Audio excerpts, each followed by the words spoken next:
Welcome back to our channel. അപ്പോൾ എൻ്റെ സബ്സ്ക്രൈബേഴ്സിൻ്റെ ഒരു പ്രത്യേക ആഗ്രഹമാണ്, നീ ഇനി മാക്സി ഇട്ടിട്ട്, അതായത് നൈറ്റി ഇട്ടിട്ട് വീഡിയോ ഇട്ടാൽ മതി, അതിലാണ് കുറച്ചുകൂടെ കാണാൻ ഒരു ഭംഗിയും കണ്ടിരിക്കാൻ ഒരു പൂതിയാവുന്നത് ചേച്ചി നൈറ്റി ഇടുമ്പോഴാണ് എന്ന് പറഞ്ഞ് എനിക്ക് കുറേ പേര് വാട്സപ്പിൽ മെസ്സേജ് ഉണ്ട്.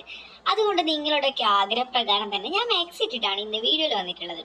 അപ്പം എൻ്റെ ഇന്നത്തെ കഥ എന്ന് പറയുന്നത് ഭർത്താവിൻ്റെ അനിയനുമായിട്ടുള്ള ഒരു അനുഭവത്തെ കുറിച്ചാണ് എൻ്റെ ഇന്നത്തെ കഥ എന്ന് പറയുന്നത്.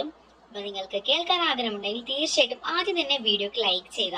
നിങ്ങളെ പോലുള്ളവരുടെ കുഞ്ഞു കുഞ്ഞു സപ്പോർട്ടാണ് നമ്മളെ പോലുള്ളവർക്ക് വീഡിയോ ഇടാൻ വേണ്ടി ഒരു മോട്ടിവേഷൻ തന്നെ തരുന്നത്. നമുക്ക് നേരെ കഥയിലോട്ട് കിടക്കാം. അപ്പൊ എന്താന്ന് വെച്ചാല്, ചെറുപ്പത്തിലെ കുറച്ച് കടങ്ങളും അമ്മക്ക് വയ്യാതെയായി, അച്ഛൻ മരിച്ചുപോയി ഒക്കെ തന്നെ ആയതുകൊണ്ട് കുറച്ച് ബുദ്ധിമുട്ടിലായിരുന്നു ഞാൻ ജനിച്ചതും വളർന്നതും ഒക്കെ തന്നെ. എൻ്റെ അമ്മ എന്ന് പറയുന്നത് വീട് വിറ്റിട്ടായിരുന്നു നമ്മുടെയൊക്കെ വളർത്തിയതും പോറ്റിയതും ഒക്കെ തന്നെ. അപ്പോൾ എന്തായാലും അവരൊക്കെ ആഗ്രഹം എന്ന് പറയുന്നത്, എൻ്റെ അമ്മയുടെ മാത്രമല്ല അമ്മയുടെ അനിയൻ്റെയും ഏട്ടൻ്റെയും ഒക്കെ ആഗ്രഹം എന്ന് പറയുന്നത്, ഞാൻ ഈ ഒറ്റൊരു മോളായിരുന്നു. അപ്പോൾ അവരുടെ ആഗ്രഹം എന്ന് പറയുന്നത് മോളൊന്ന് കല്യാണം കഴിഞ്ഞപ്പോൾ, അതാണ് അവർക്ക് ഏറ്റവും എന്നോട് പറയാനുണ്ടായത്. എനിക്ക് ഒരുമാതിരി വാശിയായിരുന്നു. അഹാന കൃഷ്ണനെ പോലെ അവൾക്ക് വാശിയൊന്നുമല്ല, എന്നാലും എനിക്ക് അതുപോലെ ജീവിക്കണം എന്നുള്ള ഒരാഗ്രഹമായിരുന്നു. അതായത് ഒറ്റയ്ക്ക് ജീവിക്കണം. പക്ഷെ എൻ്റെ സാഹചര്യം അനുസരിച്ച് എനിക്ക് ഒറ്റയ്ക്ക് ജീവിക്കാനോ എന്നെ പഠിപ്പിക്കാനോ ഉള്ള ക്യാഷ് എൻ്റെ അമ്മയ്ക്ക് കിട്ടത്തില്ല.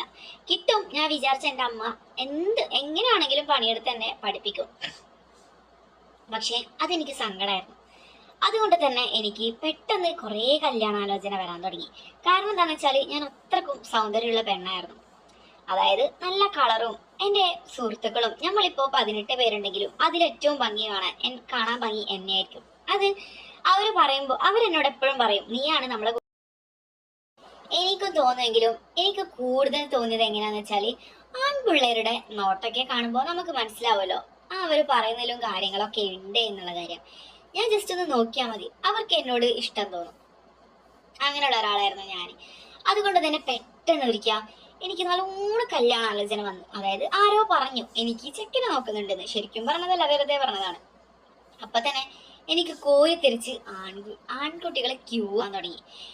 ഫസ്റ്റ് ഞാൻ വലിയ മൈൻഡൊന്നും ചെയ്തില്ല. പിന്നെ അമ്മയും ഒക്കെ എല്ലാവരും, അമ്മൂമ്മയും എല്ലാവരും പറഞ്ഞു, നീ കല്യാണം കഴിക്ക്, എന്തിനാണ് ഈ വാശി, നിനക്ക് ഇത്രേ ഗതിയുള്ളൂ എന്നൊക്കെ പറയുമ്പോൾ ഞാൻ വിചാരിച്ചു കല്യാണം കഴിക്കാം. പക്ഷെ ഞാൻ കല്യാണം കഴിക്കാത്തത് വേറൊരു കാരണം കൊണ്ടുണ്ട്. എന്താന്ന് വെച്ചാൽ, എൻ്റെ അമ്മയുടെ കാര്യം ഓർത്തിട്ടാണ്. അമ്മ ഇതേപോലെ 13-ാം വയസ്സിൽ കല്യാണം കഴിഞ്ഞതാണ്. അച്ഛൻ നടന്നത് കള്ളുകൂടിയും തല്ലും ഒക്കെ തന്നെ ഉണ്ട്. ഇതൊക്കെ ഞാൻ അമ്മയോട് പറഞ്ഞു. അമ്മക്ക് തന്നെ അനുഭവമില്ലേ, അപ്പൊ അമ്മ എന്താണ് ആഗ്രഹിക്കേണ്ടത്?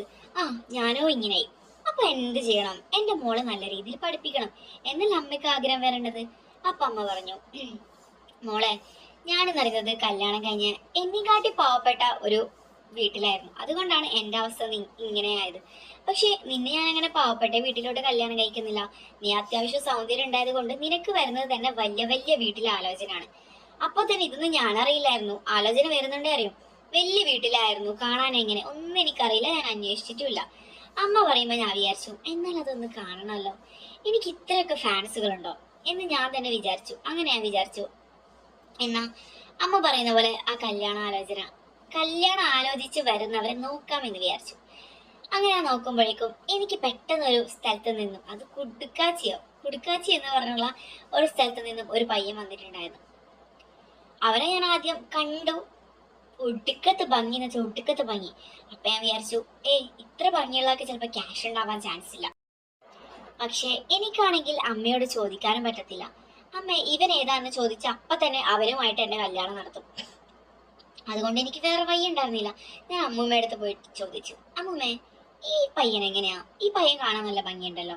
അപ്പൊ അമ്മൂമ്മ പറഞ്ഞു, ഇവനാണ് ആ നാട്ടിലെ തന്നെ ഏറ്റവും വലിയ കോടീശ്വരൻ, ഇവന് നിന്നെ ഇഷ്ടപ്പെട്ട് വന്നതാണ്, ഇത് ബ്രോക്കറുടെ തീരുമാനമല്ല, ഇത് അവനായിട്ട് വന്നതാണ് എന്നൊക്കെ എന്നോട് മുത്തശ്ശി പറയുമ്പോൾ ഞാൻ പറഞ്ഞു, എനിക്കൊന്ന് അവരോട് മിണ്ടിയാ കൊള്ളാം. ആദ്യം സംസാരിച്ച് മാത്രമല്ല, അത് പെട്ടെന്ന് കല്യാണത്തിലോട്ട് ഇത് നടക്കുന്നത് എനിക്കും താല്പര്യമില്ല, എൻ്റെ വീട്ടുകാർക്കും താല്പര്യമില്ല. കാരണം എൻ്റെ അമ്മയുടെ അനുഭവം തന്നെ അങ്ങനെയായി.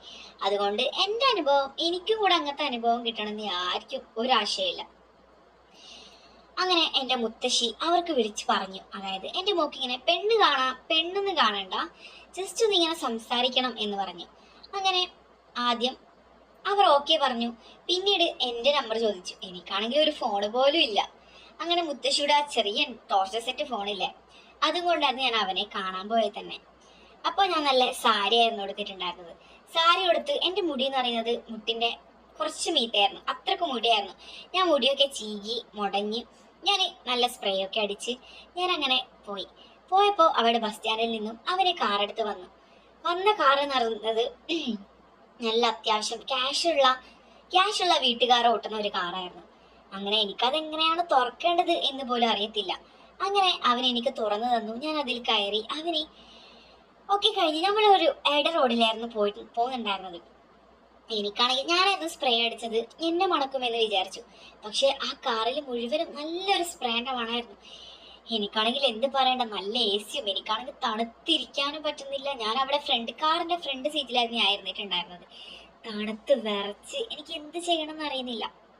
അങ്ങനെ പെട്ടെന്ന് അവൻ എന്നോട് പറഞ്ഞു, ടൗൺ എത്താറായി എന്ന് പറഞ്ഞു.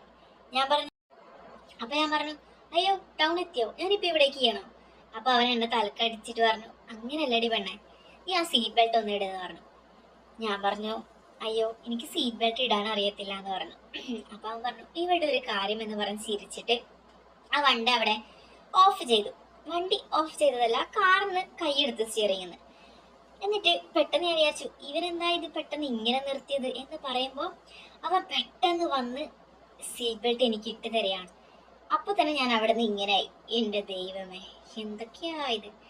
എൻ്റെ കിളികൾ മൊത്തം പോയി, പൊന്നീച്ചയൊക്കെ പാറാൻ തുടങ്ങി. പിന്നെ ഞാൻ സ്വർഗലോകത്തായിരുന്നു.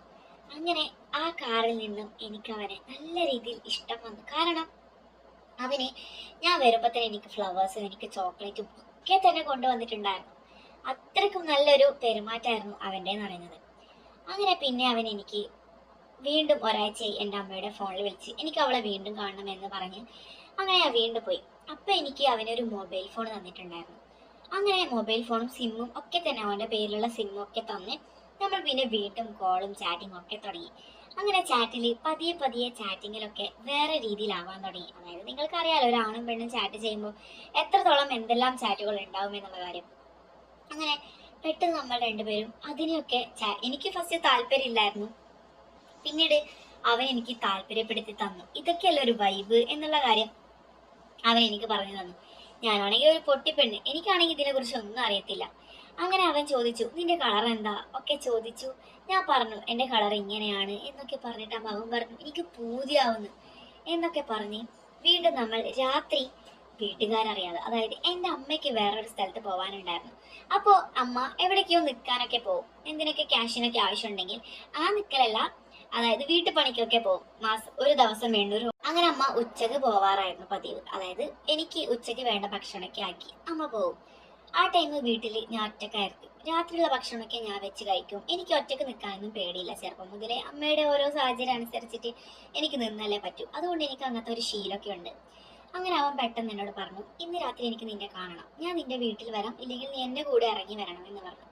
ഞാൻ പറഞ്ഞു, എനിക്ക് ഇറങ്ങി വരാൻ എന്തായാലും പറ്റത്തില്ല, എനിക്ക് നമ്മുടെ ഡോർ എന്ന് പറയുന്നത് ഉള്ളിൽ നിന്ന് മാത്രമേ പൂട്ടാൻ പറ്റത്തുള്ളൂ. അപ്പോൾ ഞാൻ പറഞ്ഞു, അങ്ങനെ ഇറങ്ങിത്തരാൻ പറ്റത്തില്ല, വേണമെങ്കിൽ നീ എൻ്റെ വീട്ടിലേക്ക് കയറിക്കോ എന്ന് പറഞ്ഞു. പിന്നീട് എനിക്കൊരു സങ്കടം, കാരണം അവൻ്റെ വീടൊക്കെ വലിയ വീടാണ്. എൻ്റെ ഈ വീട്ടിൽ അവൻ എങ്ങനെയാ കയറാന്ന് വിചാരിച്ചു. പക്ഷെ അവൻ അതൊന്നും ഒരു പ്രശ്നം ഉണ്ടായിരുന്നില്ല. അവൻ എൻ്റെ മാത്രമായിരുന്നു, എൻ്റെ ജീവനായിരുന്നു അവന്. കാറെന്ന് പറയുമ്പോൾ നമുക്ക് വേണ്ട പോലെ ഒന്നും കിട്ടത്തില്ലല്ലോ. അങ്ങനെ ഞാൻ വിചാരിച്ചില്ല, പക്ഷെ അവൻ അന്ന് രാത്രി എൻ്റെ വീട്ടിൽ കയറി. അങ്ങനെ ആദ്യം തന്നെ ഞാൻ അവനിക്ക് നല്ല ജ്യൂസും നല്ല ഫുഡും ഒക്കെ തന്നെ എന്നെ കൊണ്ട് കഴിയുന്ന എല്ലാ ഫുഡും അവന് ഞാൻ ആക്കിയിട്ടുണ്ടായിരുന്നു. അവനാണെങ്കിൽ ടെൻഷൻ കാരണം അവൻ പറഞ്ഞു, എനിക്ക് ഫുഡൊന്നും പോകത്തില്ല, ജ്യൂസ് ഉണ്ടെങ്കിൽ എടുത്ത്, പിന്നെ ഒരു തണുത്ത വെള്ളം എടുത്തേ പറഞ്ഞ്. അങ്ങനെ അവന് ബബ്ലികം തിന്നുന്നുണ്ടായിരുന്നു. ആ ബബ്ലികൊക്കെ അവിടെ ഒരു പേപ്പറിൽ ചുട്ടി അതൊക്കെ ചാടി. ഞാൻ കൊടുത്ത വെള്ളം ആദ്യം കുടിച്ച്, പിന്നെ ജ്യൂസും കുടിച്ച് എൻ്റെ കൈ പിടിച്ച് എന്നെ അടുത്തോട്ട് വലിച്ചിട്ട് പറഞ്ഞു, ഇങ്ങ് വാടി, നീ എന്താ എന്നെ ആദ്യമായിട്ട് കാണുന്നത്? ഓ, ഇതുവരെ എന്നെ കാണാത്തൊരു മട്ടമല്ല നിനക്ക് എന്ന് പറയുമ്പോൾ ഞാനൊന്ന് ഇങ്ങനെ മയങ്ങി. എനിക്ക് നാണക്കേടായി. ഞാൻ അവൻ്റെ മുഖത്തോട്ട് ഇങ്ങനെ നോക്കി. അപ്പോൾ അവൻ എൻ്റെ കവളൊക്കെ പിടിച്ചു. പിന്നീട് അവിടെ എന്താണ് നടന്നതെന്ന് പറയേണ്ട ആവശ്യമില്ലല്ലോ. അങ്ങനെ അടിപൊളി രാത്രിയായിരുന്നു അന്നത്തത്. എൻ്റെന്ന് പറയുന്നത് ഫുള്ളും ഫസ്റ്റ് ടൈം ആയിരുന്നു, അതുകൊണ്ട് പറയണ്ടല്ലോ, ചോരക്കളിയായിരുന്നു. അപ്പോൾ ഇതുപോലുള്ള കഥകൾ നിങ്ങൾക്ക് പച്ചക്ക് കേൾക്കാൻ ആഗ്രഹമുണ്ടെങ്കിൽ തീർച്ചയായിട്ടും എനിക്ക് ആ വാട്സപ്പ് നമ്പറിൽ മെസ്സേജ് അയക്കുക. ഞാനൊരു സ്കാനർ ഇടും, അതിലോട്ട് 500 രൂപ പേ ചെയ്താൽ നിങ്ങൾക്ക് video call, videos, photos, girls chatting ഇതുപോലുള്ള കഥകൾ പച്ചക്കും കേൾക്കാം. അങ്ങനെ താല്പര്യം ഉണ്ടെങ്കിൽ തീർച്ചയായിട്ടും ആ വാട്സപ്പിൽ എനിക്ക് ഹായ് ഇടുക. ആ നമ്പറിൽ വാട്സപ്പിൽ എനിക്ക് ഹായ് ഇടുക. ഞാനൊരു സ്കാനർ ഇടും, അതിലോട്ട് 500 രൂപ പേ ചെയ്താൽ നിങ്ങൾക്ക് ഈ പറയുന്ന എല്ലാ കാര്യങ്ങളും കിട്ടുന്നതായിരിക്കും. അപ്പോൾ താല്പര്യമുള്ളവർ മെസ്സേജ് അയക്കുക. അടുത്തൊരു വീഡിയോ ആയിട്ട് വരുന്നവരേക്കും ബൈ ബൈ.